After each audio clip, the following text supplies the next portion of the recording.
All right, everybody. Just wanted to make my week 3 announcement here. I find our class. Welcome to week 3. Just point out a couple of things like I do each week. As we enter week 3, there's a few things that we're going to be talking about this week. Again, we have some same type of a usual drill, the chapters to read. We're going to have the discussion questions, the exercises, and we will have another portion, the second part of our financial plan project will be due on Wednesday.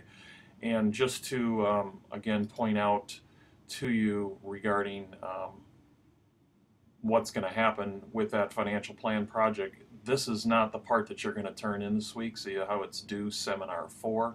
That's the personal financial plan part 3. So part 2 will be what is due this coming Wednesday, and again, you'll find that in the previous week. I always give you more than a week to work on these particular projects because they do take a little bit of time.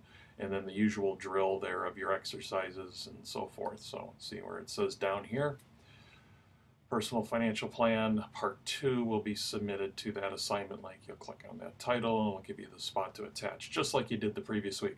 So this week we're going to focus on areas having to do with credit and managing your funds, and also some things that we need to focus on when it comes to that are decisions that we make regarding buying. What kind of buying strategies could we use or should we be thinking about? And especially when you're talking big ticket items.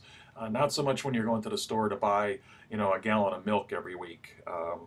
There's some strategies you can use there, but that's a much smaller dollar value when you're talking about your financial plan. Things like cars and homes and stuff like that. We're going to spend a little time this week talking about those issues.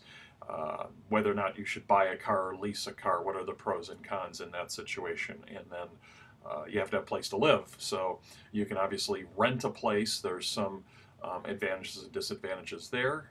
You could also have your own place. You can essentially set yourself up to own a place, like buy a home. And for anybody that's recently got in the market, let's say since 2006, 2007, sometimes that doesn't always work out for a number of different reasons. So you have the ability to maybe have something that works out for you, or maybe it doesn't work out for you. And you do have, there's some strategies involved in there, or at least some things you need to think about.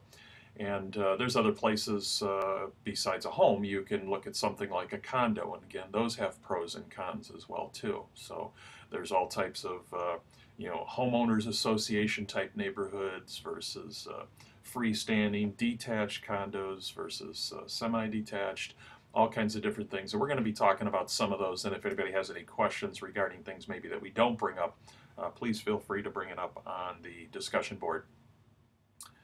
Okay, so that's all I got to talk about here. I started grading, I think 3 people last night while I was on, had the financial plan part 1 submitted, so I graded those already, and we'll be, hopefully I'll be get the rest of these done tonight and out to you so you can kind of match up what you submitted with my expectations going forward. Again, any questions that would be relevant to the entire group, pop them out on the discussion board, and you can always send me an email if you have a personal situation that you want to talk about. Okay, see you in class.